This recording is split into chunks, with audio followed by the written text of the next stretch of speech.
¿Quién es y quién fue el conde Saint-Germain Connie Méndez? Introducción. En esta modesta horita, la autora no pretende dar la última verdad respecto al conde Saint-Germain ni el ascendido maestro Saint-Germain, siendo los dos una misma persona. El propósito es aclarar, en lo que sea posible, primero ciertos enigmas que quedaron en las mentes después de la desaparición del conde en el siglo XVIII. Segundo, comunicar ciertas revelaciones que nos han sido encomendadas y que verás tú al final del libro. Estas aclaratorias y revelaciones son, además de gran valor para completar la enseñanza metafísica para la nueva era, que nos fue transmitida por el propio maestro Saint-Germain. Al final encontrarás también una extensa biografía sobre el enigmático personaje, pero esta autora recomienda cautela en la aceptación indiscriminada de todo lo escrito sobre él, en aquella época de gran ignorancia respecto a la verdad espiritual que hoy conocemos, ya que aquellos escritores de memoria y biografías, reporteros sedientos de sensacionalismo, se basaron en suposiciones, conjeturas y opiniones personales, todo producto de la mente carnal. El adepto venía siempre a espiritualizar la Europa medieval, a tratar de impedir el gran desarrollo de la efluvia con que hemos casi paralizado el planeta Tierra, pero esto ha sido totalmente ignorado hasta el presente por la gran masa humana, hasta que el pleno conocimiento de la ley del mentalismo y la actuación de la llama violeta están haciendo ascender la conciencia humana, para lograr escalar el gran peldaño iniciativo en que nos encontramos ya, lanzándonos a la órbita de Uranio, entrando a la presencia Yo Soy. Primera parte. ¿Quién es y quién fue el conde Saint-Germain? Capítulo 1. Muchísimo se ha escrito sobre el fabuloso, enigmático, misterioso conde Saint-Germain, el hombre maravilla que llenó el escenario europeo en el siglo XVII y XVIII.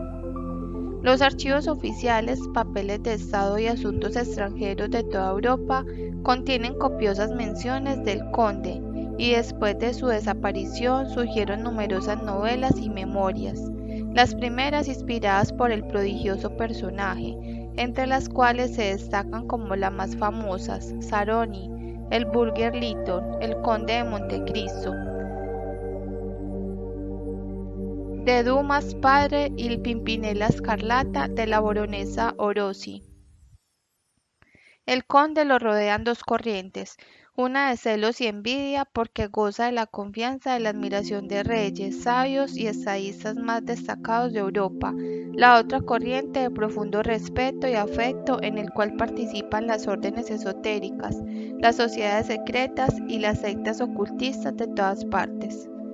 La primera corriente procura hundirlo, encarcelarlo y desterrarlo a donde fuere llegando, tildándolo de traidor cuando más, de charlatán cuando menos. Sin embargo, jamás fue sorprendido en la más leve traición a la confianza que era depositada en él, ni sus grandes riquezas fueron jamás extraídas de aquellos con quienes establecía contacto. Todo esfuerzo para investigar la fuente de sus recursos resultó infructuoso. No utilizaba ni bancos ni banqueros, sin embargo, se movía en una esfera de crédito ilimitado, que jamás fue puesto en duda por otros ni abusado por él mismo. Los intentos por apresarlo fracasaron siempre, el conde se deslizaba y desaparecía misteriosamente para reaparecer de inmediato de un país diferente. Los escritos que surgieron más tarde y que aún existen no logran explicar una sola palabra del enigma y misterios tocantes del conde, ya que todo está basado en conjeturas, suposiciones, opiniones de la conciencia humana, sin un ápice de conocimientos esotéricos o espirituales. La verdad sencilla respecto al conde Saint-Germain es que era un iluminado, un adepto, un enviado especial de la jerarquía blanca para cumplir múltiples misiones con numerosísimas obligaciones. La historia repite a ciegas que nació el 26 de mayo de 1696, hijo del último soberano de Transilvania, Frederick II, y Fároki, la princesa Carlota Amadea de Hesse-Rheinfeld en el castillo Roquexy de los Montes Cárpatos. Perseguido por Carlos VI, quien lo destronó, Frederick II quiso proteger a su hijo el príncipe Rákóczi y después de haber hecho circular la falsa noticia de la muerte del pequeño, lo envió a sus dependencias en Florencia, al cuidado de Gian Gastone, el último de los Medicis. El príncipe era un mozo muy inteligente y adelantado espiritualmente. A los 14 años se destacó en el movimiento franco-masónico italiano durante el tiempo en que seguía estudios en la Universidad de Siena. Su padre era un patriota muy querido por su pueblo. Fue desterrado en el Rodeso, Turquía, donde fue rodeado por una pequeña corte hasta que murió en 1735. El príncipe acudió al lecho de su muerte de su padre y luego fue enviado por el sultán en misión diplomática a Transilvania. Poco se sabe sobre el príncipe durante esos años. La historia húngara no lo trata con simpatía cuando lo llama hijo de una alemana que nunca vivió en Hungría, que creció alejado de la tradición Rákóczi como un extraño en el pueblo de su padre, y en ese mismo año acusa por segunda vez su muerte temprana. Es importante que el estudiante se percate bien de todas las aparentes contradicciones para que vaya absorbiendo lo que la evidencia sugiere. A pesar de que se manifestaba un muchacho adelantado espiritualmente, el príncipe jamás dio ninguna prueba de las facultades que más tarde desplegó. Sin embargo, en el año 35, a la muerte de su padre, cuando lo iba a reclamar el pueblo y la corte de Hungría, comienzan ciertos manejos extraños que pronto iban a dar que hablar, y sin explicación posible para los testigos. Por ejemplo, en los mismos momentos en que muere Frederick II, su hijo, el príncipe Rákóczi, en visto en Holanda, establecido contacto con el señor Loane, Rosacruces prominente y presidente de la Royal Society en Londres. Cuando el sultán lo está utilizando en Turquía, el príncipe es huésped de Shah de Persia. El príncipe muere, históricamente, públicamente, un año después de su padre, cuando los acontecimientos lo iban de tal vez atar a una vida oficial en Hungría, y apenas muere en Turquía o en Transilvania, aparece en Escocia, donde vive misteriosamente hasta el año 1745. De allí se traslada a Alemania y Austria, con misiones industriales, de donde sale a estudiar alquimia en la India. No vuelve a parar hasta el año 58, donde establece contacto con el mariscal Belle Isle del ejército francés, pero en todos estos años ha actuado bajo los nombres de Marqués de Montserrat, Conde Bellamare, Caballero Sgloni, Caballero Weldon, Monseñor Surmont y Conde Soldifoc, que ha llegado el momento de comenzar su misión en París y se da a conocer por el mariscal Belle Isle con el nombre del conde Saint-Germain. El mariscal Belle Isle lo lleva a París, lo presenta a Madame Pompadour, quien a su vez lo presenta al rey de Francia, y comienza a desplegarse la magia desconcertante del conde Saint-Germain. Desaparece como siempre el príncipe Rákóczi, aunque la historia dice que para justificar su honor y alcurnia ante el rey, le dijo en secreto su nacimiento y procedencia, lo cual fue de inmediato aceptado por su majestad. Capítulo 2. Habiendo nacido el príncipe Rákóczi en el año 1696, cuando en 1758 llegó a París, contaba 72 años, sin embargo representaba solo 30 años de edad. El mundo veía en él un joven noble y señor de modales exquisitos, de gran dignidad, de impecable cortesía. Su porte era militar, delgado y de mediana estatura. Su cuerpo era asombrosamente bien formado, sus manos delicadas, sus pies pequeños, sus movimientos elegantes. Su cabello era oscuro y fino, sus ojos pardos. Una de sus biografías, la condesa Adermar, no se cansaba de ponderar qué ojos. Jamás los he visto iguales. Todo en él lo revelaba perteneciente a una muy antigua y noble familia. Vestía sobriamente, de corte impecable y de las mejores telas. Siempre llevaba medias de finísima seda. Por la magnificencia de sus joyas, se le juzgaba inmensamente rico. Se rumoraba el crédito ilimitado que gozaba de todos los bancos del mundo, y se cuchicheaba el lujo fastuoso en que vivía.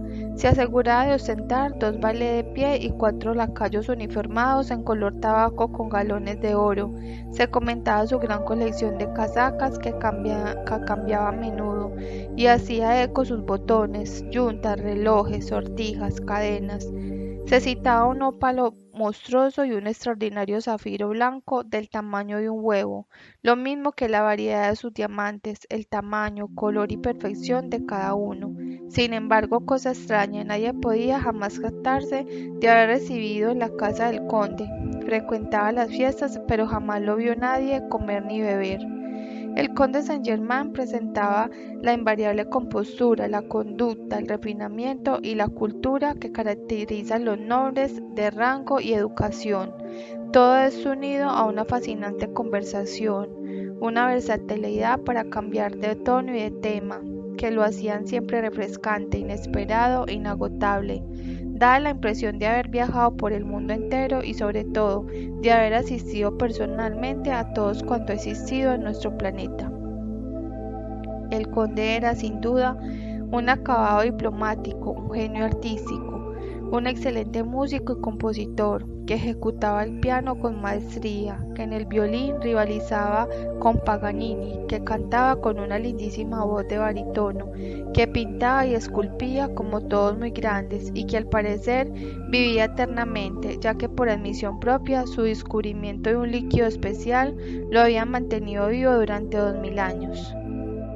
En Londres, en la casa Wall de Catherine Street, en el año 1740, el conde publicó varias composiciones. Conocemos solo una, un aria de su pequeña ópera, Inconstancia de Lusa, la pérfida inconstancia, compuesta en el estilo rococó del siglo XVIII, muy bonito, muy florido. Al final damos la dirección donde se puede encargar el disco de esta pieza, que tiene además el atractivo y la corroboración de comenzar con las notas tonales del adepto maestro ascendido Saint-Germain, dofa de la quinta octava del teclado. Vamos a aclarar de una vez la razón del nombre que escogió este adepto para figurar en aquella misión.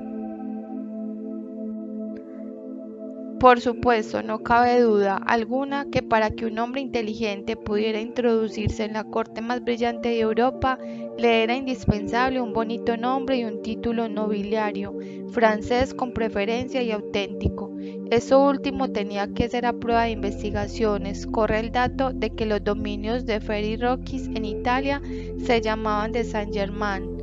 No podemos asegurarlo ni tampoco comprobarlo, pero algo de eso hay sin duda, ya que los maestros, teniendo el privilegio de mirar desde el pasado más remoto hasta el futuro más distante, cuando tienen que interferir personalmente lo hacen ya equipados con toda la preparación necesaria. Su tarjeta de visitas tenía que abrirle desde las puertas soberanas de las cortes hasta las más herméticas de las organizaciones espirituales que tienen ojos para ver y oídos para escuchar. El conde Saint-Germain, ya hemos visto cómo entraba y salía. Habla en el idioma esotérico de todas las sectas, o sea que comes comito o comitor. Es un alto grado franco-masónico. Sanctus le habla a las religiones cristianas y germanitas. Fraternidad es la consigna de todos los ocultistas. Al introducirse en la masonería francesa, donde inició en Diderot, anuncia que era el más antiguo de todos los masones, por no decir que había sido el propio fundador de la orden. El maestro Saint-Germain no tuvo necesidad de elegir otro nombre para continuar con sus misiones para los humanos, ya que paulatinamente ese nombre se iba transformando de acuerdo con el cambio de las conciencias espirituales de miembro de la Fraternidad Blanca o Hermandad Mayor.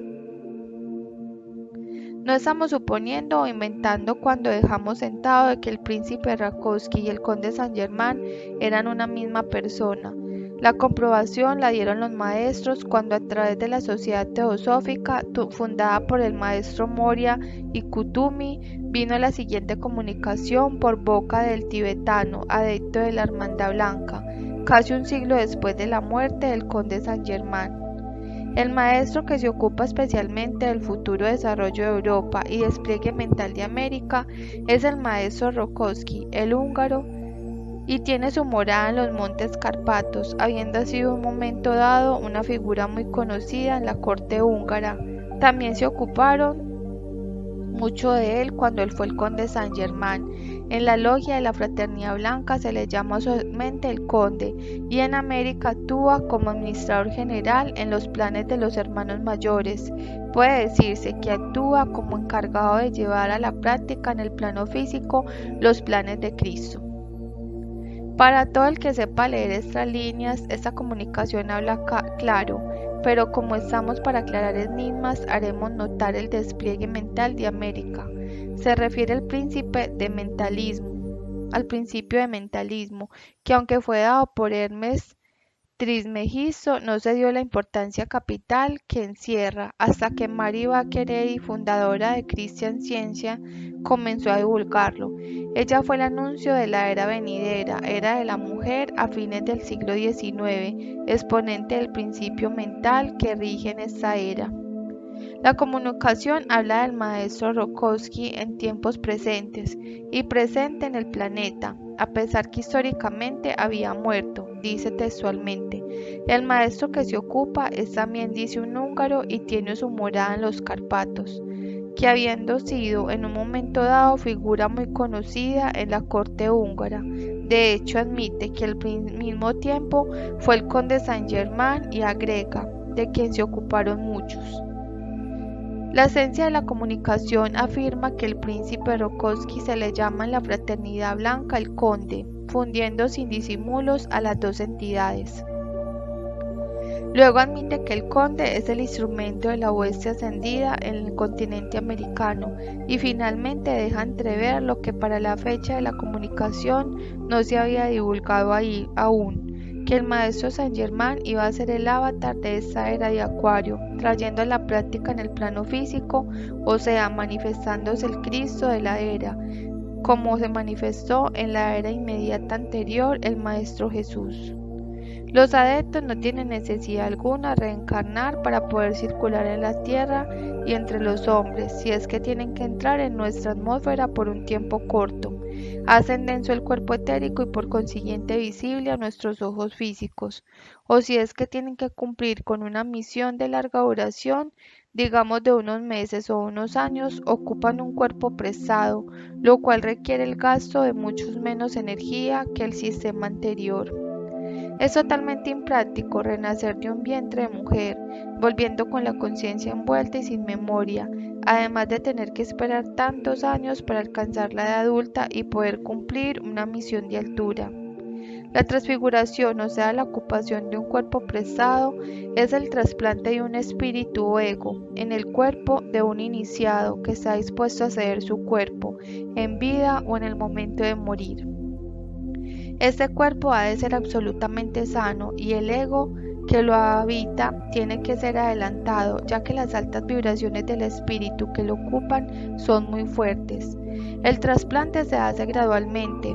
Es de suponer que el maestro ocupó el cuerpo del principio Rokowski en aquellos momentos en que se le declaró muerto. Es posible que así le haya aparentado a los que lo rodeaban. Nada de extraño tendría que el maestro hubiera fingido morir, ya que sabemos que de otras ocasiones en que así lo hizo. El adepto que ocupa un cuerpo prestado tiene todo el poder para reformar la estructura atómica de ese cuerpo, de manera de adaptarlo a sus propias necesidades. Por esa razón, el conde Saint-Germain no tenía necesidad alguna de comer ni beber, ya que disponía de la sustancia universal que obedece instantáneamente e incondicionalmente las órdenes de un maestro. El propio maestro Saint-Germain ha admitido haber ocupado unos 40 cuerpos pesados en diferentes ocasiones y por diferentes propósitos a misión en la tierra. Sabemos que uno de estos fue el cuerpo de San José, esposo de María Virgen. Misión más delicada y misteriosa no ha habido nunca, que sepamos. Después de 2000 y pico de años, aún se ignora la completa verdad. Otra ocupación de cuerpo prestado fue la del almirante Cristóbal Colón, destinado a encontrar sin perderse ni naufragar el nuevo mundo anunciado por el Maestro Jesús, donde debía desarrollarse tantas nuevas dimensiones y conciencias. Sabemos por un antepasado de esta autora, íntimo amigo y compañero de viajes de Colón, que eran ocultistas los dos, lo cual da margen para deducir que poseían los dos un grado avanzado de conocimiento y que Colón podía muy bien haber prestado su cuerpo al adepto que lo lleva al éxito en sus viajes, al mismo tiempo que cumplía los planes de la jerarquía blanca, como atestiguan los archivos planetarios del Royal Teton de Norteamérica y Machu Picchu en Sudamérica. Una tercera ocupación parece haber sido la del libertador Simón Bolívar, ya que las actuaciones del maestro Saint Germain siempre han sido un pro de la liberación de humanos, de naciones, de ideas y de almas. Esta hazaña de Bolívar, con toda la gloria y la importancia que se le da y que merece, no ha sido aceptada en toda su magnitud. Escalar los picos nevados de la cordillera de los Andes sin caminos, libertad sin armas ni soldados de escuela, fueron una serie de milagros característicos del conde Saint Germain y del maestro Saint Germain. Capítulo 3. Asombraba a todo el mundo la memoria extraordinaria del conde Saint Germain. Repetía páginas enteras después de una sola ojeada, hablaba sin acento alguno el alemán, el inglés, el italiano, el portugués, el español, el francés, el griego, el latín, el árabe, el chino, el hebreo, el caldeo, el sirio, el sánscrito, muchos dialectos orientales y leía el cuneiforme babilónico y los jeroglíficos egipcios, todos con absoluta maestría. El conde era ambidiestro, podía escribir con ambas manos a la vez. Las dos mitades de su cerebro eran independientes, ya que con una mano podía escribir un soneto y con la otra una carta de amor. Aunque jamás hizo alarde de sus poderes ocultos, el conde actuaba espontáneamente como un mago blanco, un cabalista, un hermetista, un alquimista, un iluminista, un templario, un gnóstico, un francmasón y un rosacruz. Era clarividente, clariaudiente, viajaba astralmente, etéricamente, cósmicamente. A veces no se le veía en 3 días, entraba en un trance profundo sin despertar. Eso podía ocurrirle en casa ajena o en la suya propia. El historiador vienés Franz Greifer relata un día, en medio de una conversación con el conde, de pronto lo vio ponerse serio, rígido como una estatua. Sus ojos, usualmente tan expresivos, se hicieron incoloros y sin vida. Al rato se reanimó, se puso de pie y haciendo un gesto de despedida con la mano exclamó en alemán: Ich Scheider, me voy. Me verán una vez más mañana. Se me necesita en Constantinopla, luego en Inglaterra.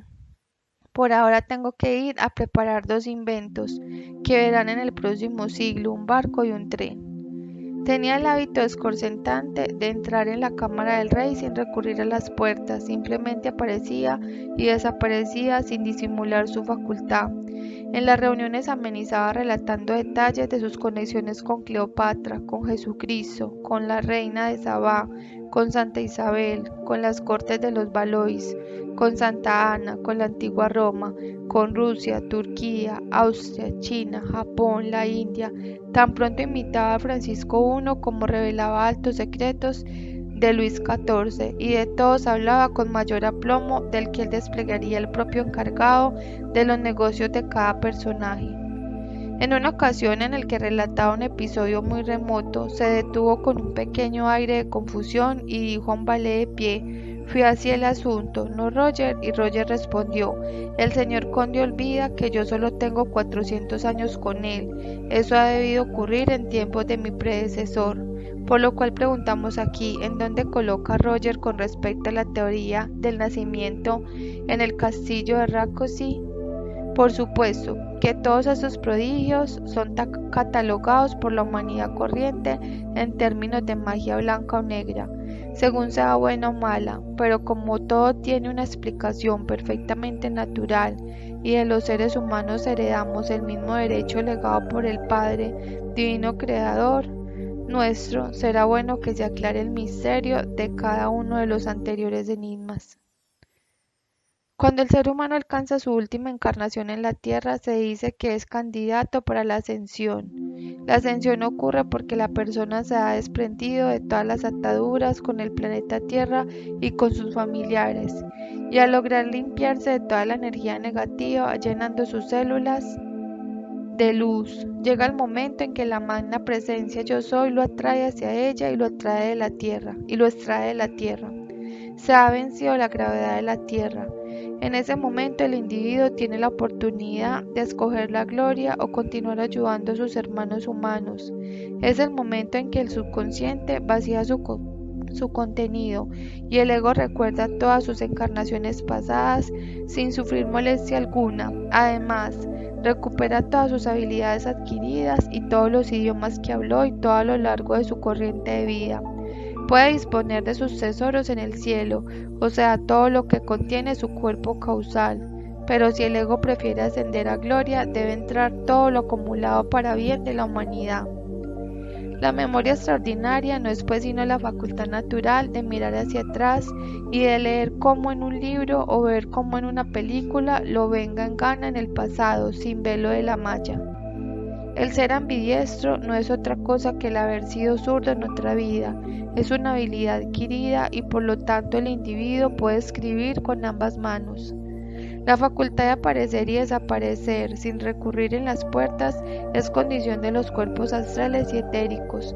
El saber proyectarlos fuera del cuerpo físico se puede lograr con un estudio y práctica. En vida del cuerpo físico, este se deja dormido en un lecho mientras se viaja. Ayuda mucho el saber primeramente que al solo pensar en un lugar o en una persona, se está allí o con ella. En cuanto a Roger, es tal vez la prueba más consistente de que ambos estaban ocupando cuerpos prestados en aquel siglo. Roger manifestaba ser pupilo, iniciado y servidor inseparable del maestro. Capítulo 4. El problema del dinero es uno de los que más preocupa a la humanidad. En todas las crónicas respecto al conde se manifiesta una gran curiosidad por saber de dónde provenían las sumas que aparentemente derrochaba en sus joyas esplendorosas para costar su vida en la corte y para ataviarse tan noblemente. Sin los conocimientos espirituales que enseña la actividad Yo Soy, no queda otra respuesta que la alquimia. El mundo lo plantó de la chapa del alquimista y no buscó más.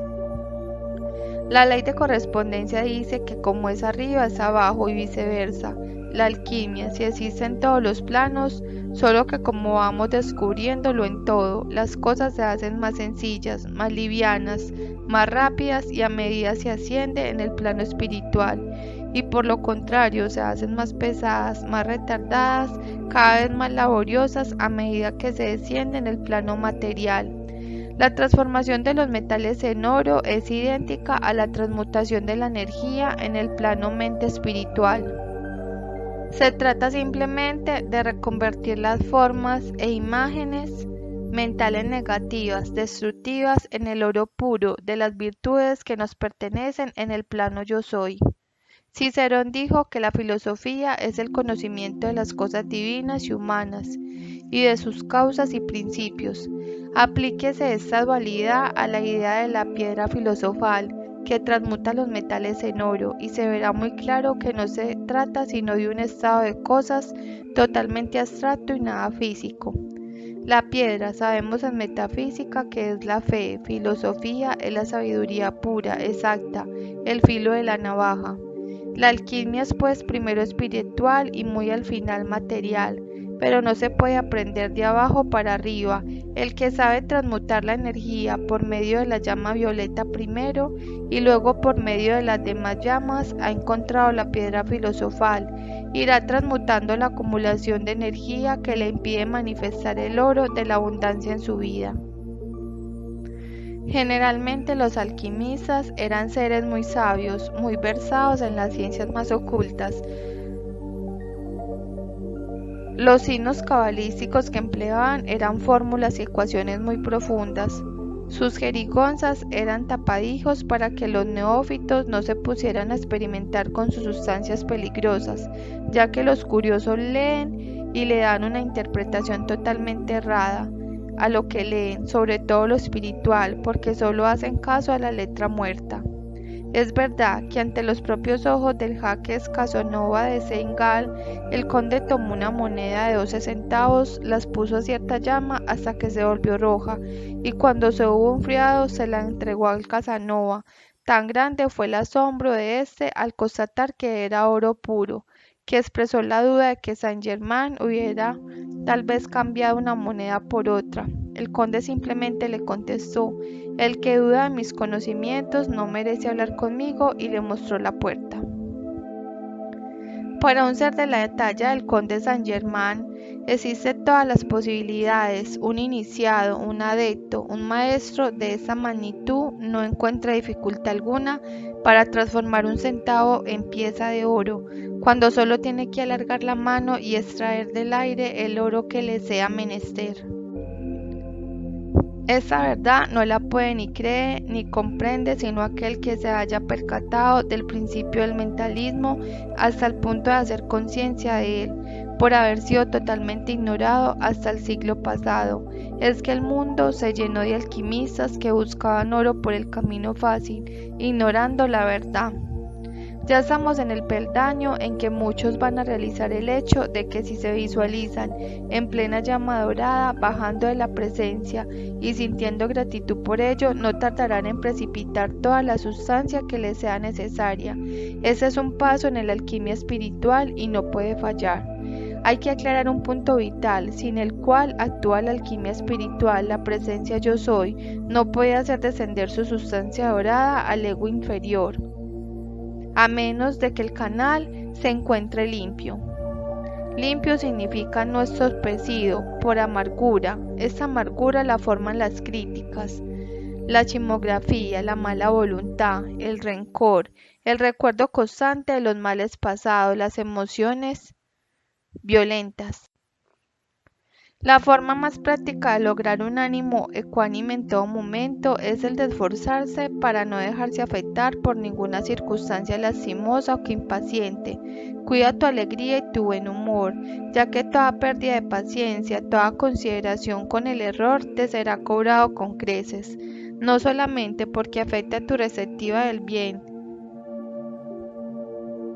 que desea darte tu presencia yo soy, sino por cuando llegues a esas alturas de alquimia espiritual, tus cambios de ánimo, tus fluctuaciones emocionales afectan destructivamente a todo tu ambiente y a tus familiares y relacionados, y si eres jefe de grupo, a todo tu grupo.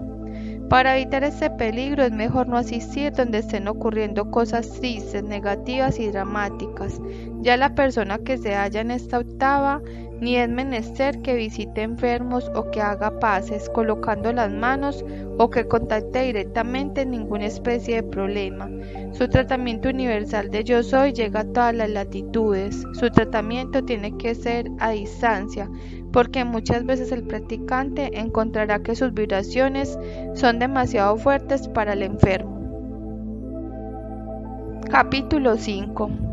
El landgrave Carlos de Hesse-Kassel, duque de Strelwitz, emparentado con el príncipe Rákóczi por de la madre de este, la princesa Hesse-Rheinfels, era un ocultista muy adelantado, íntimo amigo del conde y tal vez el único que conocía toda la verdad respecto a él. La muerte del conde Saint-Germain en el castillo del duque Carlos en Enforde, en Suecia, el 27 de febrero de 1784, es tan falsa como su nacimiento en Transilvania, pero no era la primera vez que el maestro desaparecía de la circulación sin dejar tumba ni lápida, como veremos más adelante. Por algo dijo Voltaire en su carta a Federico el Grande: el conde Saint-Germain es el hombre que nunca muere y que todo lo sabe. El duque Carlos quemó todos los papeles del conde después de que éste desapareció, quedando únicamente el manuscrito de la muy santa Trinosofía, único libro que dejó escrito el conde Saint-Germain. Intrigada, Walewski 2 siglos después hizo un comentario en la Sociedad Teosófica. ¿No es absurdo que un hombre de la notoriedad de Saint-Germain haya sido enterrado sin pompa ni ceremonia, sin supervisión oficial?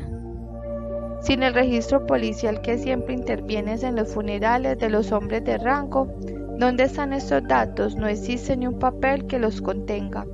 Añádese a esta negativa que el conde ha sido visto muchas veces después del año 1784 en una conferencia privada muy importante con la reina Catalina de Rusia. En el año 1785 se le apareció a la princesa Lamballe momentos antes de ser decapitada. Se le apareció a Jenny du Barry, la amante del rey, también en los momentos que esperaba en el patíbulo. En los días del terror en 1793, que el conde Charlon dijo haber conversado con Saint-Germain en 1788 en la Plaza San Marcos en Venecia, la noche antes que él partiera para Francia. En el siglo presente, por los años de 1920, el obispo Leaver en la Iglesia Católica Liberal, paseando en Roma, se encontró con el maestro Saint-Germain, vestido como cualquier caballero italiano y conversando por más de una hora en el Pincio. En los libros de Saint-Germain Foundation, titulados Misterios develados y la mágica presencia, hay múltiples ocasiones en que el maestro apareció, desapareció, convivió, conversó y enseñó a todos los altos personajes de la mencionada fundación. Hasta hace poco muchos videntes aseguran haber visto al maestro Saint-Germain en sus visiones psíquicas, pero hace algún tiempo que nadie lo ha vuelto a ver. Esto es porque le fue ofrecida una nueva ascensión en el plano mayor, donde goza mucho más libertad para sus funciones de avatar de la era. Sin embargo, el señor Manchoan dijo en una comunicación muy reciente que al maestro le hace falta el contacto con la parte física que antes tenía. Lo llama Violeta, que antiguamente era desconocida, ahora forma parte de nuestra enseñanza, porque el maestro le ha traído como regalo suyo al planeta Tierra. Esta llama era exclusivamente aplicada a los egos que estaban a punto de ascender, o sea, en los retiros espirituales. Segunda parte. Aclaratoria. Al maestro no se le conoce ninguna encarnación en cuerpo femenino. Al parecer, jamás fue casado en ninguna vida terrena. A pesar de que el obispo Leadbeater de la Sociedad Teosófica, en su libro Los Maestros y el Sendero, cuenta entre las encarnaciones del maestro Saint-Germain a Hunjani János, defensor de Hungría. Esta autora se ha permitido excluirlo de este recuento, no obstante haberlo incluido en su libro El maravilloso número 7, porque los detalles del nacimiento y muerte no presentan posibilidades de que sea verídico el alegato, o sea que Hunjani János dice que la historia de Hungría nació en el año 1386, 8 años después de haber nacido Christian Rosenkrantz. Hunjani János murió en 1459, 25 años antes de la muerte de Christian Rosenkrantz. Ante este visible disparate, la autora se exime de incluirlo en él hasta que otras fuentes lo corrijan. Prefacio. Orfeo de Tracia, poeta y cantor, parece haber sido el originador del gran sistema filosófico de Occidente. El nombre Orfeo viene de una palabra griega que significa oscuro.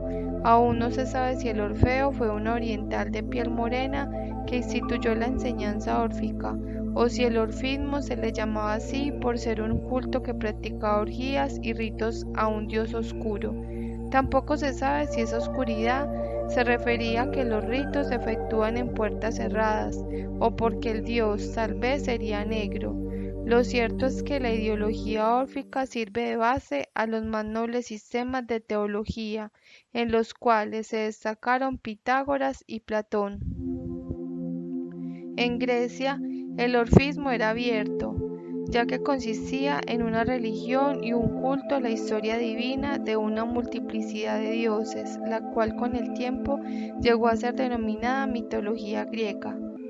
La generalidad rendía tributo a dioses, simplemente. Los auténticos orfíicos alegaban que cada uno de sus divinidades simbolizaba a un principio divino, a una ley inmutable, a una facultad de la mente universal, o sea que es la pura y avanzada comprensión de los rayos, las llamas, la hueste angélica, la jerarquía blanca y los seres cósmicos, tal como los conocemos hoy en la actividad Yo Soy. El simbolismo es un irritante de la mente, la cual busca urgentemente una explicación, y a medida que los intelectuales griegos se iban dando cuenta de que su mitología era una especie de gran adivinanza que ocultaba importantísimas verdades espirituales, se entregaban a descifrar el rompecabezas con alma, vida y corazón. El resultado fue el estímulo y despertar de las facultades del pensamiento abstracto, desconocido hasta entonces, por lo cual se estableció la gran era de oro de intensa actividad intelectual espiritual que produjo, en 300 años, casi 600 filósofos que cambiaron la vida intelectual futuro de todo el planeta.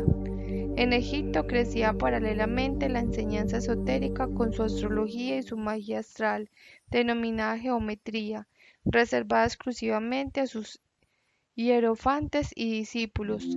Gradualmente se iba infiltrando en otros países, por conducto de estudiosos que como Pitágoras lograban ingresar en esa escuela a la fuerza de tenacidad. Pitágoras se instaló en las gradas del edificio hasta que después de 7 años se le permitió ingresar. En Palestina imperaba la religión monoteísta. Platón fue uno de los órficos que adaptó las doctrinas esotéricas a su filosofía. Saint Albans vino al mundo al Maestro Jesús y divulgó su enseñanza cristiana, metafísica pura, rompiendo así la cascada hermética del hebraísmo. Aunque los apóstoles y evangelistas diseminaron la enseñanza cristiana por orden de su fundador después de la ascensión de Cristo, costó muchísimo y corrió mucha sangre antes de que se pudiera arraigar, como bien se sabe. El que le dio el mayor impulso fue Pablo del Tarso, médium, clarividente y clariaudiente. Hoy en día el ascendido maestro Hilarión, que aunque no conocía siquiera al Maestro Jesús, le oyó la voz y tuvo de él una gran manifestación en el camino de Damasco. El hilo de Ariana que nos lleva a ir llevando y persiguiendo la trayectoria del Maestro Saint Germain a través de sus reencarnaciones en este planeta, siempre con el empeño de procurar mantener a nuestra humanidad en un mismo carril y sin desviarse, nos indica que el Maestro, después de haber venido en el vehículo de San José para encauzar y proteger la vida de Jesús, fundador del cristianismo, o sea, el próximo paso al sendero espiritual, encarnó en un niño anglo-romano en plena época de martirios y torturas cristianos, con el fin de llevar sus potentísimas vibraciones hasta los confines del Imperio de Roma. En la ciudad de Verulamium, situada en lo que hoy Ertordice, Inglaterra, de 20 minutos de Londres, la isla que andando los siglos llegaría a ser el último y el más grande de los imperios del planeta Tierra, tuvo que ser la cuna de ese niño, que llevaría el nombre de Albano Albans, que llegaría a ser monje benedicto y que sería el primer mártir de Inglaterra. Era el año 303 de nuestra era. Alguien, no se sabe si fueran sus fieles seguidores o si fue la iglesia cristiana más tarde, hizo marcar el sitio del martirio, levantando una abadía que nombró a San Albans. Andando los siglos, en el año 757, Inglaterra se encontraba dividida en pequeños reinados. En uno de estos, llamado Mercia, su rey, Offa, encontró las reliquias del mártir y erigió un monasterio benedicto en su honor. Este monasterio llegó a ser una de las casas más importantes de la orden. Finalmente, en el año 1077, fue construida una catedral gótica con los auténticos ladrillos de la antigua ciudad de Verulium. El día 17 de junio se celebra el Día de San Albans en Inglaterra en nuestros días. Proclus, el neoplatonista. En los altos círculos filosóficos se dice que el germen de toda idea, aun las ideas cristianas, se encuentran en Platón. A medida que iba tomando cuerpo la ideología cristiana, iba decayendo lo que la Iglesia llamó paganismo, o sea, el orferismo y el esoterismo. del cual era el exponente principal Platón. Un siglo después de Saint Albans nació en Bizancio Proclus Ploco en el año 410 a.C. La historia dice que entre la muerte de Plotinus, 27 años, y el renacimiento Proclus oscurrió el crecimiento de la religión cristiana y la decadencia del clásico mundo pagano, añadiendo que Proclus venía a restaurar la tradición esotérica. Neoplatonismo viene del griego neos o nuevo, o sea que la renueva del platonismo. Proclus estudió en Alejandría y en Atenas. Fue un seguidor de Plotinio, quien representa la reforma de la idea del uno. El platonismo fue renovado varias veces en la historia, en el Renacimiento siglo XV, en la Escuela de Cambridge siglo XVII, y continúa siendo hasta nuestros días una corriente filosófica fundamental en las ideas espirituales modernas. Ese platonismo es el anhelo místico de expandir la conciencia para poder entrar en contacto con los seres divinos y directa y personalmente. Te va a asombrar la similitud del neoplatonismo de Proclus y la metafísica moderna.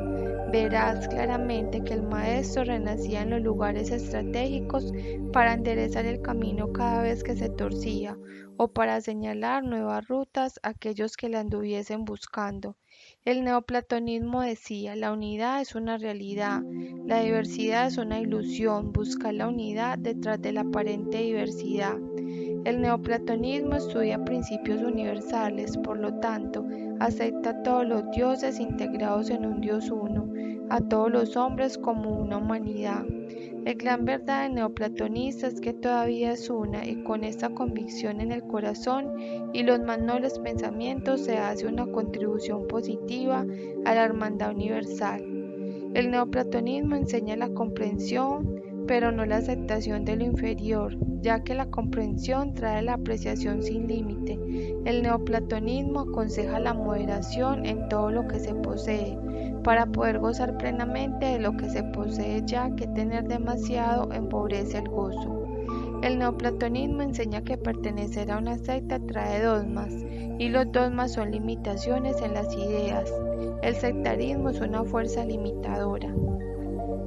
El neoplatonismo dice que se debe buscar el bien en todo, no es que todo bien sea agradable. Por ejemplo, es bueno estar infeliz cuando se desobedece una ley universal, es bueno recibir un mal si hemos hecho un mal a otros, es bueno sentirse enfermos si se han desobedecido las leyes de la salud, es decir, las cosas tal como estén son buenas. El neoplatonismo ordena que una vez que el punto de vista primario es comprendido y aceptado, el estudiante se convierte en un instructor de otros. Por eso, el neoplatonismo es especialmente práctico en nuestros tiempos. Los intelectuales griegos decían que Proclus era un protegido de los dioses, que Minerva lo había recibido en su nacimiento y que lo había protegido durante toda su vida. Naturalmente, como toda secta, toda enseñanza y toda religión, contiene una parte de la verdad. En no más iniciarse una división de la conciencia, viene un avatar, un maestro o un profeta, siempre un voluntario, como antes dijimos, para enderezar lo desviado. Proclus referiría que muy jovencito se le había aparecido Minerva y le había aconsejado estudiar filosofía, además, habiéndole dado una enfermedad que ningún médico supo diagnosticar. Estando toda la familia reunida esperando su muerte, entró un joven radiante de cuya cabeza salían rayos de luz. Acercándose a la cama, le puso un dedo en la frente y pronunció su nombre, Proclus. El niño se curó al instante y el joven se desvaneció. Bajo semejante dirección divina, Proclus iba estudiando según la inclinación de su propia mente. Su capacidad intelectual era de las más altas. Él mismo sabía que estaba destinado a ser sucesor de Platón. Viajó a Egipto, estudió con un célebre retórico y luego entró en la escuela de los hierofantes, donde fue instruido en los misterios de la religión esotérica. En Alejandría estudió con filósofos griegos, matemáticos con Giro, hombre de profunda espiritualidad y versado en los misterios de los números. Luego quiso estudiar doctrina aristoteliana con el maestro Limpiadoro. que se impresionó tanto con las capacidades de Proclus que le ofreció su hija en matrimonio para que no se alejara de Alejandría. La muchacha era una gran filósofa, por supuesto, pero Proclus, guiado por su mentora divina, continuó preparando su mente en la disciplina platónica. Habiendo cumplido 20 años, Proclus se fue a Atenas, la ciudad guardiana de la filosofía, y fue puesto en contacto con Ciriano, el sabio más destacado del momento, experto en las doctrinas de Orfeo, Pitágoras y Platón. Luego pasó a estudiar con Plutarco, que aunque estaba muy anciano y ya no aceptaba discípulos, sin embargo aceptó a Proclus como pupilo y le tomó un afecto tan entrañable que lo invitó a hacer su residencia con él hasta que le acaeció la muerte 2 años después. Dejó instrucciones nombrando a Ciriano su sucesor en la educación de Proclus. Ya habiendo absorbido los misterios menores, Ciriano lo inició en la disciplina sagrada de Platón. De esta manera alcanzó su plena estatura de sucesor de Platón, por una progresión ordenada y por los méritos de su propia mente. A los 28 años era un reconocido dirigente entre los platonistas y había escrito un gran número de obras, incluyendo un sabio comentario sobre el Timeo de Platón. Proclus no comía carne animal, pero aconsejaba a los demás comerla ocasionalmente para la fuerza física. Ayunaba una vez por mes y celebraba la luna llena con abstinencia, en lugar de festejos como era la costumbre. Era un abogado del sentido común en cuanto a todo lo que se debía seguir con respecto al cuerpo físico. Para los estudiantes de filosofía recomendaba una dieta liviana, ya que los alimentos pesados, la digestión cargada, interfiere con el despejo mental que se necesita para establecer contacto místico con las divinidades. Proclus sucedió a Ciriano como director de la escuela neoplatonista de Atenas en el año 450 a.C. De allí en adelante se dedicó por entero al misticismo platónico. Los cristianos estaban rápidamente socavando los misterios griegos y el odio que profesaban hacia él lo obligó a buscar refugio en Asia Menor. Merinus, un discípulo de Proclus, descubre ese odio como un ataque de buitres. Estuvo en la ley, ya que esto lo obligó a estudiar los misterios de la filosofía de Oriente. Después de un año enriqueciendo su acopio filosófico, Minerva lo envía a regresar a Atenas, donde permaneció el resto de su vida. Proclus era tolerante con todas las religiones, se unía a todos los ritos y celebraciones de los diferentes dioses, opinaba que las diferentes creencias honraban a los mismos dioses bajo diferentes nombres. Llegó a los 75 años, tenía un gran círculo de amigos unidos en una hermandad pitagórica. Murió en Atenas y fue sepultado cerca de su maestro Ciriano. Su vida activa la terminó a los 70 años. Su muerte fue anunciada por una serie de perturbaciones celestes, incluyendo un eclipse solar.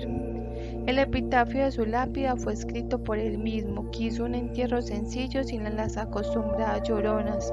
Murió en el año 485. La escuela platónica del misticismo cesó como movimiento separado y la corriente de su pensamiento se mezcló con la corriente creciente de la metafísica cristiana.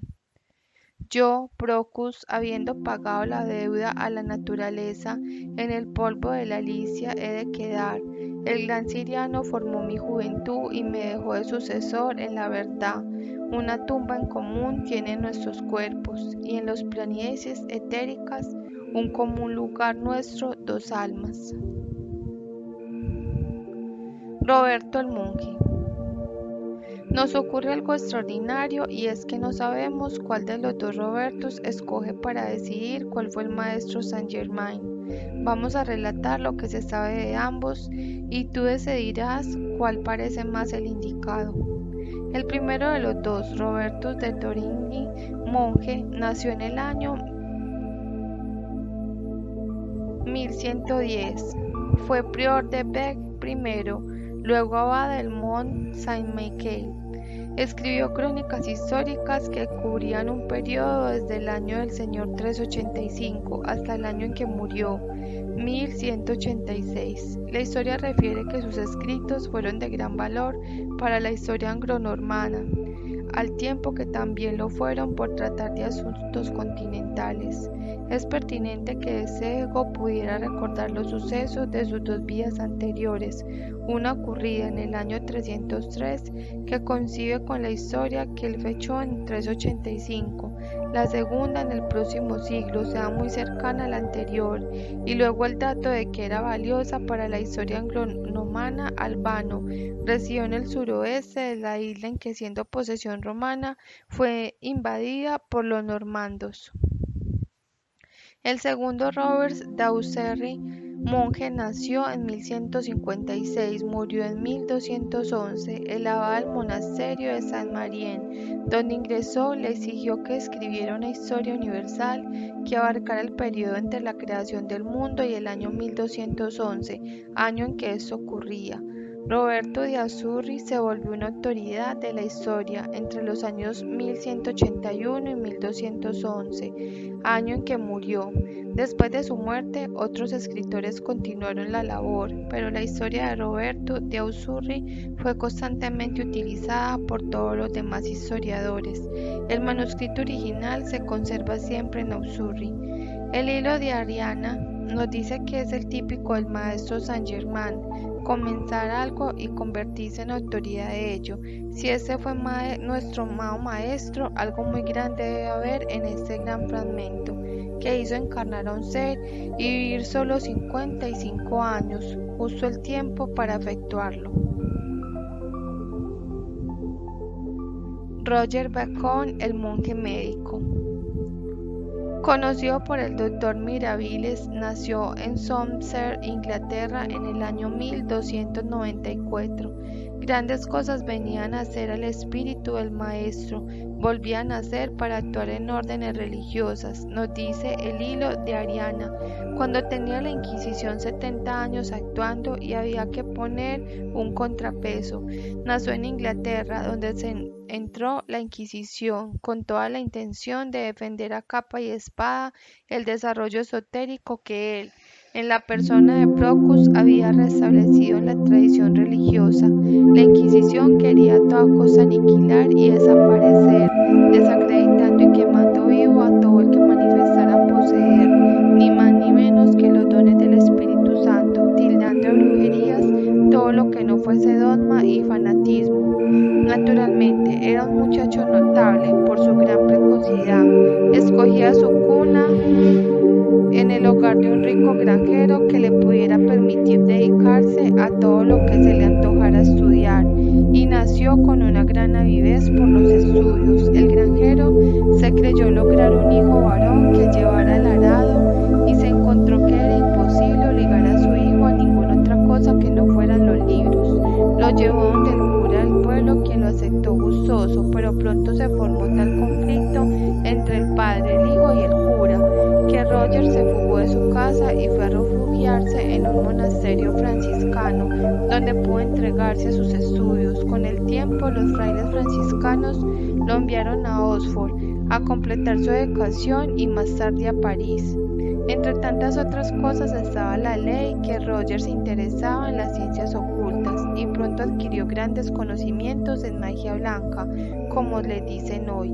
Pero esto había encarnado en el espíritu de Saint-Germain, y Roger Bacon se dio a conocer por siempre como el frater del ocultismo, en compañía de Alberto el Magno, obispo de Ratisbonne, alquimista, cientista y mago, y el tutor de este, Tomás de Aquino, sabio, logista, severo metafísico y mago. Practicaba no solamente la alquimia, sino lo que entonces se llamaba ciencias experimentales, pero que no eran otra cosa que lo que hoy se les dice brujería, lo cual a su vez consiste en la colaboración de elementos del plano psíquico, en lo cual eran expertos Moisés y los hierofantes egipcios.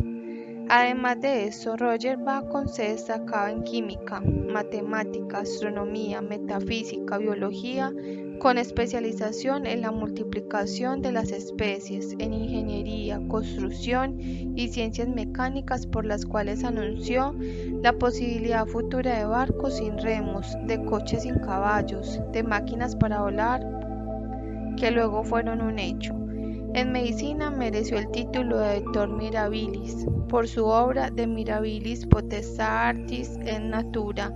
Descubrió los lentes convexos para los telescopios y para corregir la presbicia. Su nombre será siempre asociado con la pólvora que ayudó a descubrir. Sus experimentos en la física y en la química lo llevaron por supuesto a investigar a la piedra filosofal y de allí a la purificación del oro y al elixir de la vida. Solo había un paso, por efecto de la purificación del cuerpo, con la ayuda de ciertas hierbas apropiadas y un conocimiento de los astros, compuso el líquido que luego, cuando actuó en la corte de los Luises, mencionó como razón de su longevidad. Roger Bacon era un luchador por la libertad de pensamiento, y en una era de tanta ignorancia, todas estas cosas eran vistas con profunda sospecha, hasta el punto de terminar con la persecución por los hermanos de su propia orden, quienes al fin lo echaron a la calle por rebelde y revolucionario, pero para esto precisamente había encarnado ese ego y se fue a refugiar en París, donde había hecho sus estudios. Sin embargo, allí se encontró bajo un régimen de represión y apeló al Papa Clemente IV, quien expresó el deseo de poseer copia de su obra. El fogoso franciscano logró insultar a todo el mundo, inclusive a Alberto el Magno y a Tomás de Aquino, a quienes catalogó de ignorantes e iletrados en filosofía y metafísica, como también a sus contrateres, los franciscanos y los dominicos.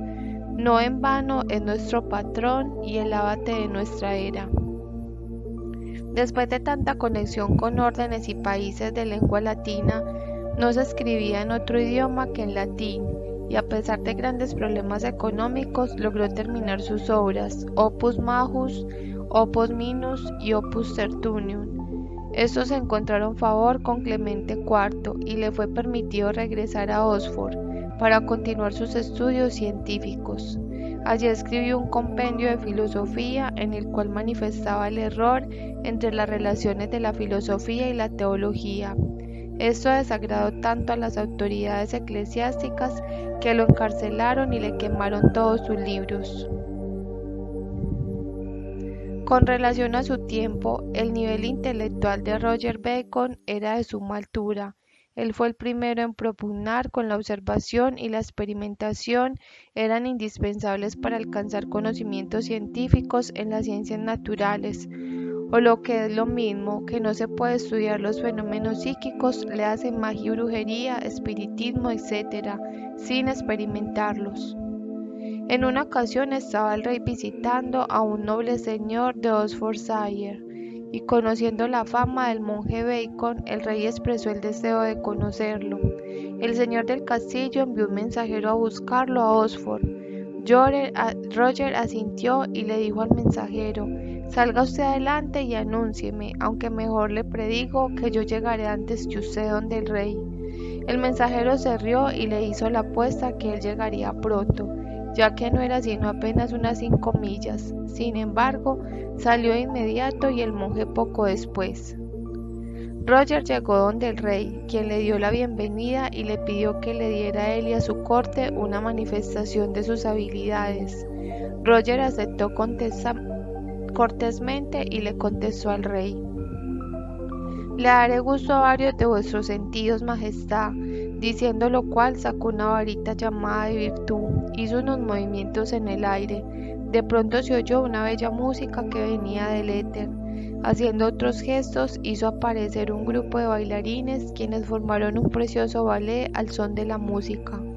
Volvió a gesticular Bacon y se esparció un delicioso perfume por todo el ambiente. Desapareció el cuerpo de baile y apareció una mesa colmada de los más deliciosos manjares. Comieron todos los personajes presentes y Bacon se dirigió al rey para saber si aún deseaba ver algo más de su magia. El rey se mostró satisfecho y le insistió que pidiera algún favor a su vez. Roger le contestó que no deseaba otra cosa que encontrar el favor de su rey. Este le aseguró el amor de su corte y él a él mismo, y le hizo el don de una preciosa joya. Al darle las gracias, Bacon le comentó: Al que no veo aquí es al mensajero por el que su majestad envió a buscarme. Todos los cortesanos voltearon a buscarlo por todas partes con la mirada, y de pronto uno de ellos exclamó que allá lo venía a venir. Se presentó en efecto el mensajero, pero tan destartalado y tan molesto, que al ver a Bacon le lanzó una imprecaución de ira. Para apaciguarlo Roger le dijo: «Tengo una manifestación especial para usted, amigo. Mire», y diciendo levantó uno de sus cortinajes del salón, descubriendo una de las ayudantes de cocina, cucharón en mano y asustadísimas por haber sido descubierta. «Pero», agregó Bacon, «como no estoy a punto de saber cómo anda usted de dinero, voy a hacerle el favor de costearle el viaje hasta su casa de usted, a esta amorosa chiquilla», y se desapareció la muchacha. Esto es una muestra de los espectáculos que gustaban en aquella época y que practicaban los trovadores y actores de la Edad Media. Se lograban con la colaboración de los elementales del plano astral o psíquico, pero acarreaban a un gran peligro, y es que una vez que se le abre la puerta a los elementales, es muy difícil desalojarlos y que regresen a su plano. Por esa razón perdurarán tanto tiempo los encantamientos de castillos, los aparecidos en lugares muy antiguos, donde quiera que se hablara de una casa encantada, o de cuentos de aparecidos de fantasmas, o de personas que vendían su alma al diablo, o otros favores. Ocurría porque había habido espectáculos y ocurrencias en esos lugares. Aquellos elementales a quienes se les abría la puerta astral no querían volverse a ir al plano físico. El diablo no es sino un elemental que se presenta en forma y con aspecto terrorífico y que ofrecía todas las maravillas para engatusar a sus incautos con el fin de que se abriera de par en par las puertas del plano físico. Tal es el relato de un caso típico en que actuó Fray Roger Bacon. Un hombre estaba acribillado de deudas y un elemental trajeado de diablo le ofreció grandes sumas de dinero para salvarlo, siempre que le prometiera entregarle su alma después de haber pagado todas sus deudas. Como era de imaginar, el hombre pagaba y pagaba, pero no tenía ninguna prisa de terminar de liquidar todas sus deudas. Llegó al fin el momento en que no podía hacer esperar más tiempo a sus acreedores, y su desesperación era tal que iba a quitarse la vida, cuando Fray Bacon le detuvo la mano y le preguntó el motivo de aquello. El hombre le refirió los hechos y el monje le contestó: «Vaya al lugar de la cita con el diablo, pero niegue todo lo que él le reclame. Si continúa reclamándole, insista en nombrar un juez y, sobre todo, insista en que sea el primer hombre que pase por allí». El hombre procedió tal como se le había dicho, y cuando el diablo insistió diciéndole: «Tu alma me pertenece ahora y yo insisto en que me la entregues», el hombre repuso: «Yo insisto en que interfiera un juez. Vamos a detener al primer hombre que pase por aquí». «Muy bien», repuso el diablo, y esperaron unos minutos. Pasó Fray Bacon, como lo esperaba el hombre, y deteniéndole le explicó la situación. El diablo también le dirigió la palabra a Fray Bacon diciéndole: «La condición era que una vez terminara de pagar a sus acreedores me pagaría a mí, entregándome su alma. El tiempo ha expirado, ya ha pagado todo». El monje contestó: «Está claro como el día, siempre que sea verdad que ya pagó todas sus deudas». «Pregúntaselo a él mismo», dijo el diablo. El hombre convino en que eso era verdad. Entonces Fray Bacon continúa: «Dígame, buen hombre, ¿usted no le ha entregado nada aún al diablo?». «Nada, señor». Entonces contestó el monje: «No le dé usted ni un centavo y quedará libre». «El convenio fue», dijo dirigiéndose al diablo, «que usted respetaría a este hombre mientras debiera algún dinero, pues entonces, ¿cómo va usted a molestarlo si le debía a usted todo lo que él le entregó? Yo le ordeno a usted que desaparezca por la Santa Cruz». El diablo desapareció en un relámpago, y el fraile, volviéndose al hombre, le recomendó que jamás le pagara un centavo al diablo, Poco a poco se fueron arrepintiendo las gentes por haber inmiscuido a los elementales en asuntos del plano físico, y se fue regando la especie de que traía mala suerte, aquello de invocar a los espíritus en el llamado espiritismo. Almas valientes y estudiosas como la de nuestro amado maestro se encargaron de enseñar la verdad a través de los tiempos. El monje Roger Bacon estuvo encarcelado durante 14 años. Fue el fin puesto en libertad, pero murió a los 2 años, en el año 1294. Christian Rosegreus nació en el año 1378, murió en el año 1484, alemán, noble, huérfano. Fue educado en un monasterio donde aprendió el latín y el griego. La religión de Cristo estaba siendo muy mal entendida y pésimamente enseñada. Evidentemente el adepto venía a enderezar esta carga. A los 17 años se fue del monasterio en compañía de un frade y viajaron a Damasco, Jerusalén, a Arabia, a Egipto, a Marruecos y a España. A la gran pena de Christian, su frater murió en Chipre. Sin embargo, resolvió continuar viaje solo. Llegando a Damasco, se enteró de un círculo secreto de teósofos que habitaban la ciudad de Dankar. Se encaminó a estar dirigiendo por ciertos árabes. Llegó el día en que cumplía 16 años. Fue recibido graciosamente y le fue anunciado que había tiempo que se le estaba esperando. Para comprobarlo, los hermanos le refirieron varias escenas de su vida. Eran expertos en las artes mágicas y el joven decidió permanecer con ellos. Procedieron de inmediato a iniciarlo en ciencias ocultas. Aprendió el idioma árabe y tradujo el libro Eme al latín. Después de 3 años de instrucción mística y de acuerdo con las instrucciones de los hermanos, dejó la ciudad misteriosa y se trasladó primero a Egipto y luego a Fez. Allí se conectó con otros maestros que le enseñaron la mejor forma de invocar a los espíritus elementales. Terminando su periodo iniciático en Fez, a los 2 años se trasladó a España, donde intentó convencer a los doctos del error en que se hallaban, pero los eruditos se rieron de él y le participaron que ellos habían aprendido las artes negras con un maestro muy superior a él, o sea, por el propio Satanás en la Universidad de Salamanca. Lleno de noble indignación, se sacudió el polvo de España y fue a otros países donde lamentablemente encontró el mismo trato. Al fin se refugió en su país de origen y permaneció allí recluido en la soledad escribiendo. Después de 5 años de una vida de ermitaño, resolvió que él había logrado alcanzar la transmutación de los mentales y la manufactura del elixir de la vida. Sin duda estaba destinado a un más noble propósito que el de rumiar en la soledad. Por lo menos esas eran las opiniones de los que lo rodeaban. No sabemos las disposiciones de la jerarquía cósmica que lo dirigían. Poco a poco reunió en su contorno los miembros que iban a formar la Orden Rosacruz.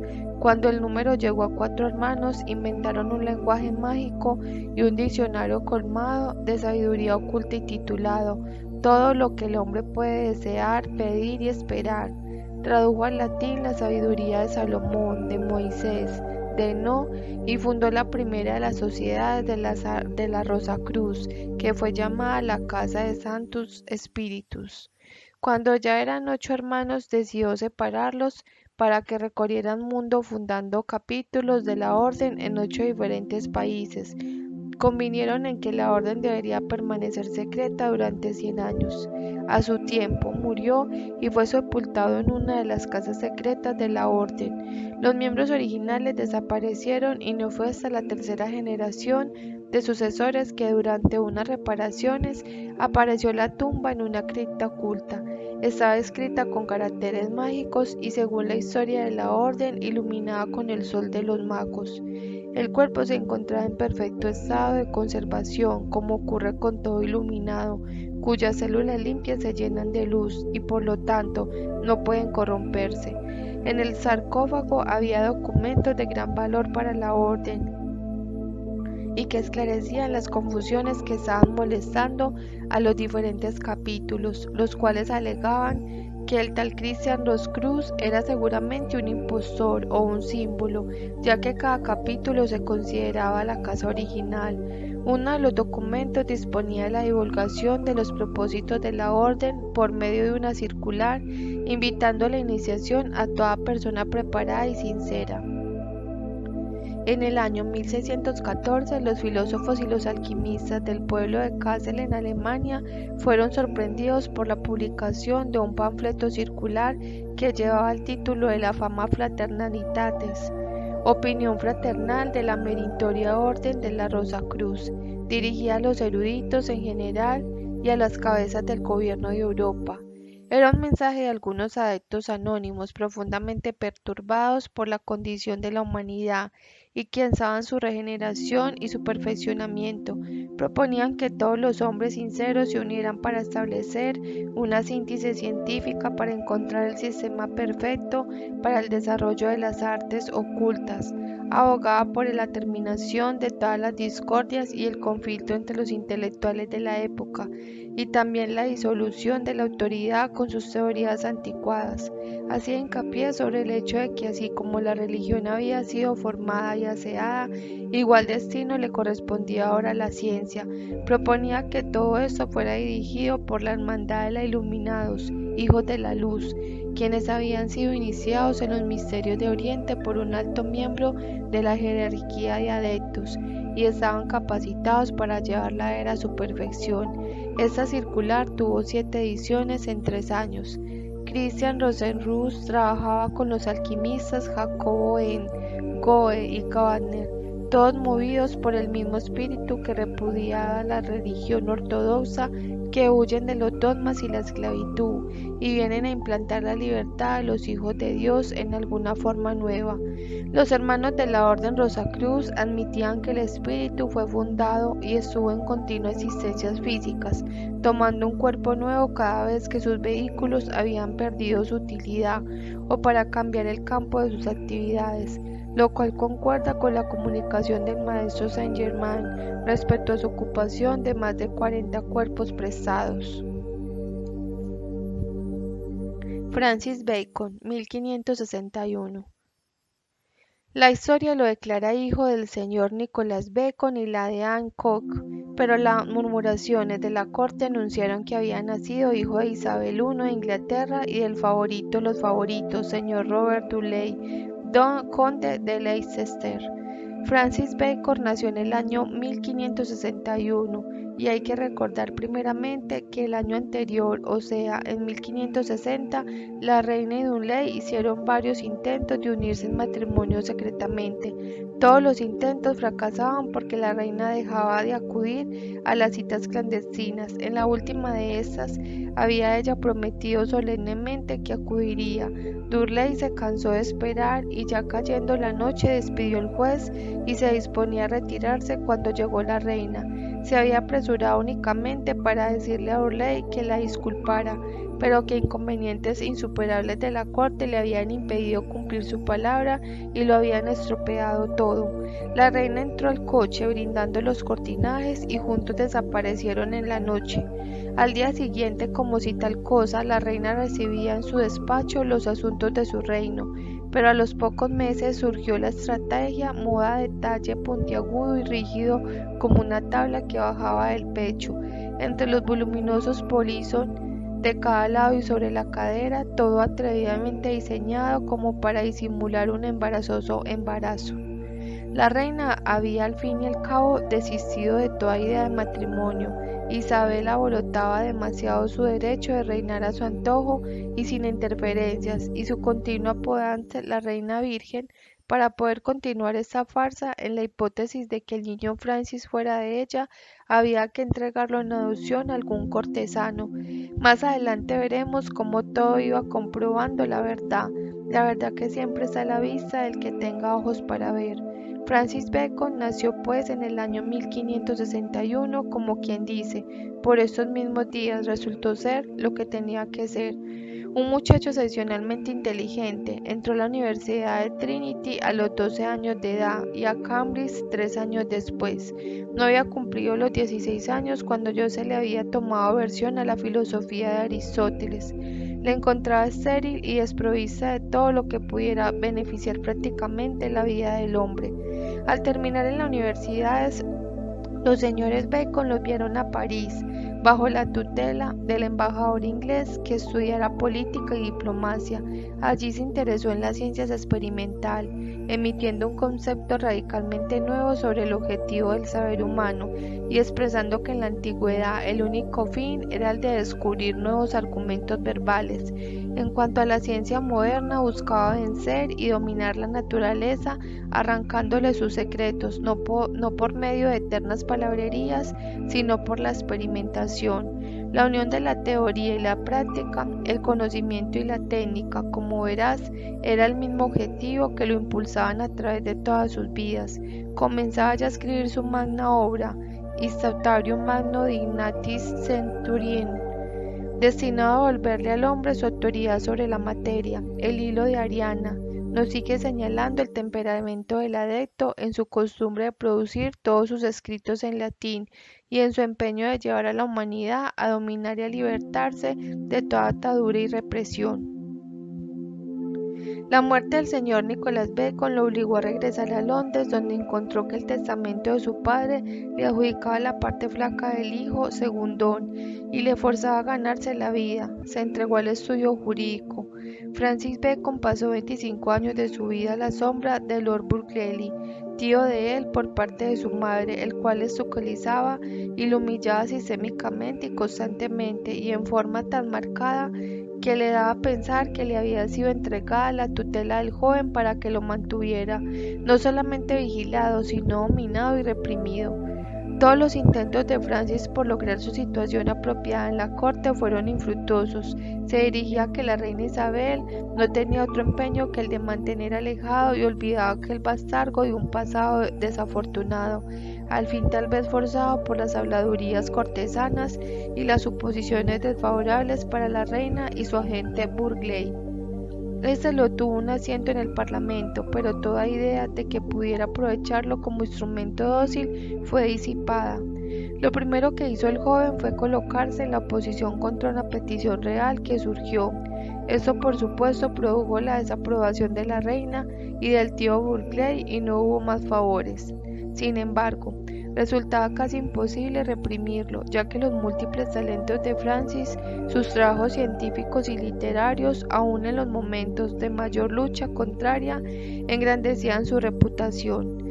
En 1605 publicó De avance del conocimiento divino y humano, que constituía la primera parte de su Instaurationem Magnum, el cual iba a dar al mundo un nuevo sistema de aprendizaje y pedagogía. Con Francis Bacon comenzó otra vez la era moderna de la filosofía. Al Organon de Aristóteles, él opuso su Novum Organum, así como Proclus había restaurado el neoplatonismo.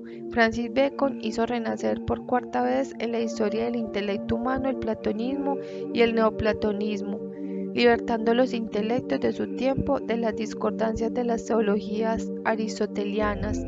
Lord Bacon era Rosacruz, llegó a ser emperador de la orden. La voz populium continúa murmurando acerca de Francis Bacon y se asegura que las comedias habilísimas que lanzaban al tal William Shakespeare no eran sino de Francis Bacon. El que firmaba las obras era William Shakespeare, que en ellas aparece, era hijo de un granjero de Stratford-Avon. No era exactamente un campesino, ya que había desempeñado algunos cargos municipales de dicho pueblo, pero tampoco era persona que pudiera dispensar a su hijo la suficiente cultura para que éste se expresara en los términos poéticos y eruditos del teatro shakespeariano. Tampoco podría el hijo del granjero conocer la vida cortesana y nobiliaria, ni mover en ella sus personajes con la familiaridad y soltura que evidencian las mencionadas obras. El William Shakespeare que firmaba las obras se ganaba la vida trabajando de portero en un teatro, algunas veces, y debido a una emergencia desempeñaba algún papel insignificante. No es difícil deducir que Francis Bacon aprovechara la amistad para llevar sus obras al teatro a través de ese canal. Son 30 y pico de piezas que traen la atención de una situación humana social, por lo cual siempre trabajó el adepto, y por él Francis Bacon. 30 y pico de obras que manifiestan una continua corriente de la ley de la vida que hoy conocemos tan bien. Además ha sido revelado por los hermanos mayores en Metafísica que las obras teatrales de Shakespeare contienen no menos de 500 acrósticos del nombre Francis Bacon y también un código cifrado aparece en una de las obras, el cual divulga la instrucción interior de una escala iniciática de la cual Francis Bacon era miembro. Se ha dicho de paso que este señor es autor de un código cifrado que hoy en día la autoridad mundial. A la muerte de la reina Isabel de Inglaterra, ascendió al trono el rey James I, el cual desalojó automáticamente la resistencia contra Francis Bacon, y ese fue nombrado procurador de allí a fiscal de la corona, a lord guardián del sello real y de allí a canciller, todo en menos de 11 años, además que simultáneamente le fue otorgado el título de Lord Verulam y 3 años más tarde el de Visconde St. Albans o Ariana. Los envidiosos andaban muy industriosos, lo atacaban, lo calumniaban y lograban encarcelarlo en la Torre de Londres. Bacon era defensor de la política del rey y los amigos que habían servido a Isabel hubieran preferido verlo en el mismo plano humilde en el que ella lo había mantenido. El rey lo liberó y lo exculpó, pero Bacon se retiró a la vida privada donde continuó escribiendo su Historiam Magnum y las comedias de condiciones sociales que había que corregir. El hilo de Ariana nos lleva hasta la iglesia de San Miguel de Verulam, en la catedral de St. Albans, donde se dice que fue enterrado el cadáver de Francis Bacon, pero que la murmuración asegura que no existe, ni jamás existió un cuerpo en esa tumba. En un plano de conocimiento mucho más profundo, vamos a comentar la encarnación del adepto en el cuerpo de Francis Bacon. Primeramente, todo niño trae en sus electrones estampado un número o una frecuencia vibratoria o su ecuación.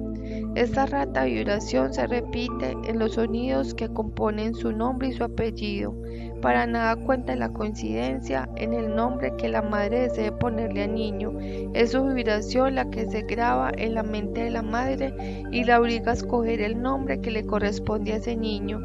En esa encarnación, si por alguna circunstancia el nombre es cambiado por el padre o los familiares, el niño sufre y sufrirá toda su vida, de múltiples tropiezos, de frustraciones y desarmonías entre su sendero y su carácter o temperamento. A veces constituye esto un grave atraso para el individuo. Con frecuencia, la persona se cambia de nombre y logra restituir su encarnación de carril que le corresponde para cumplir su destino. Las fuerzas electrónicas no saben nada de eso que en la Tierra llaman condiciones morales o moralidad. Solo la ley de la atracción gravita o actúa para llevar las cosas a su punto de armonía. Si el ego inferior de Francis le correspondía nacer en una mujer más destacada, en el imperio más poderoso de la Tierra, se le originó un cataclismo del imponerle un descenso vibratorio con el nombre de Bacon, el cual había llevado 3 reencarnaciones anteriores. No se puede repetir un paso ya superado sin traer el presente condiciones indeseables, de los cuales el ego se ha graduado ya. Espiritualmente, intelectualmente, Francis cumplió lo que venía a ser. Físicamente sufrió un constante trastorno hasta el punto de tener que regresar a Verulam y el nombre de St. Albans que le había correspondido tantos siglos antes.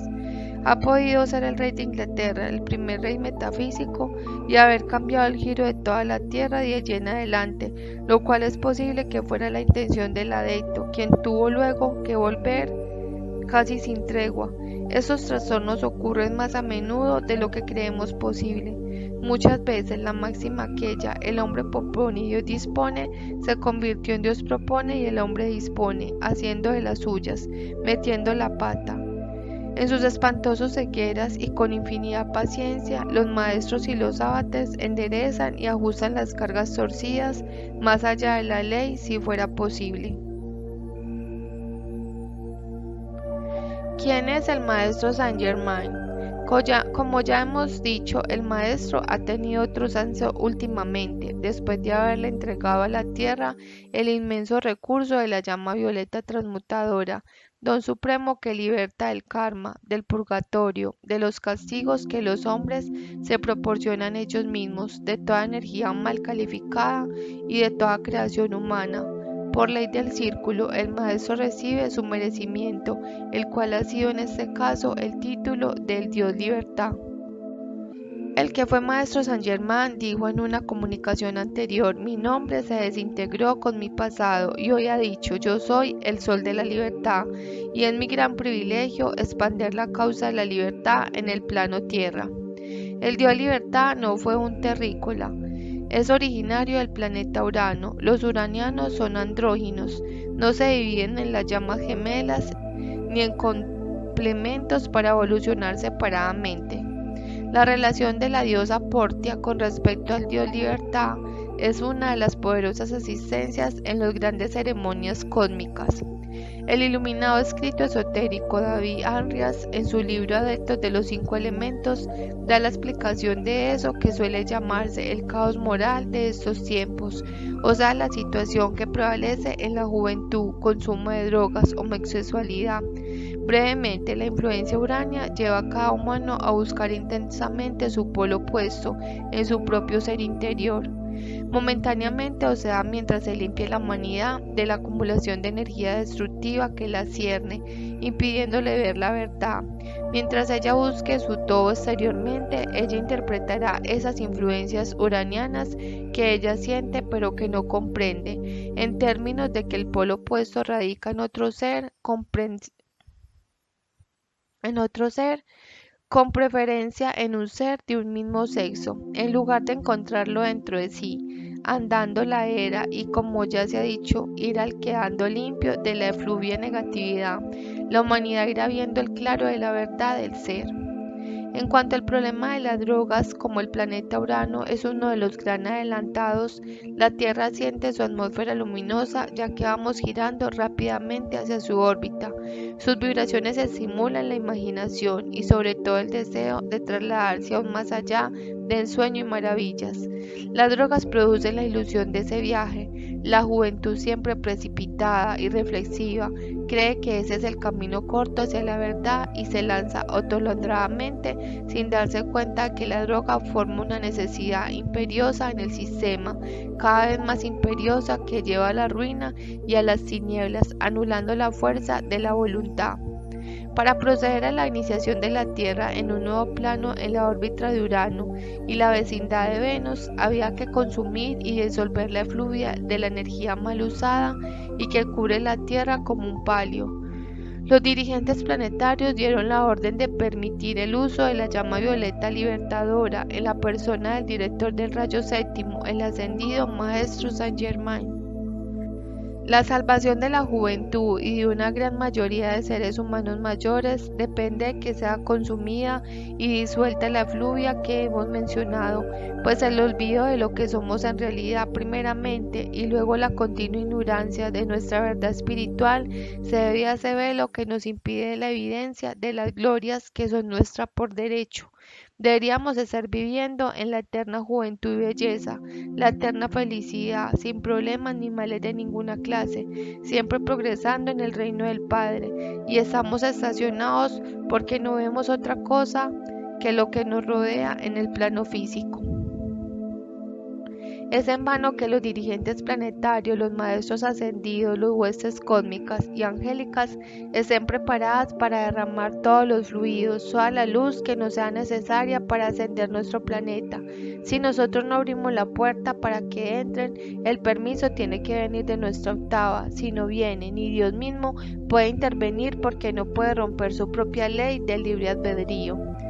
Este libre albedrío ha sido hecho con el fin de revelar todo lo que se ha esforzado el Maestro Saint Germain para irnos llevando hacia el punto culminante de la ascensión, la iniciación del planeta, ya que aquellas que no se encuentran en un estado de limpieza suficiente para convivir con sus hermanos en la órbita de Urano y la proximidad de Venus, será retrogradada a un planeta infrahumano. Hagamos lo que está a nuestro alcance para ayudar a limpiar la efluvia, hermanos. Hagamos lo siguiente 3 veces diarias por espacio de 5 minutos. En el nombre de la amada presencia yo soy, invoco la llama violeta libertadora a que envuelva y encienda todo electrón que compone el planeta Tierra y a todos sus habitantes encarnados y desencarnados, hasta que todo y todos sean puros y radiantes. Gracias, Padre, que me has oído. Visualicen la llama violeta envolviendo primero nuestro cuerpo, luego nuestra casa, nuestro barrio, nuestra ciudad, nuestro país, nuestro continente y nuestro planeta entero. Ayudemos a salvar a nuestra juventud y a nuestros hermanos, que la luz se envuelva.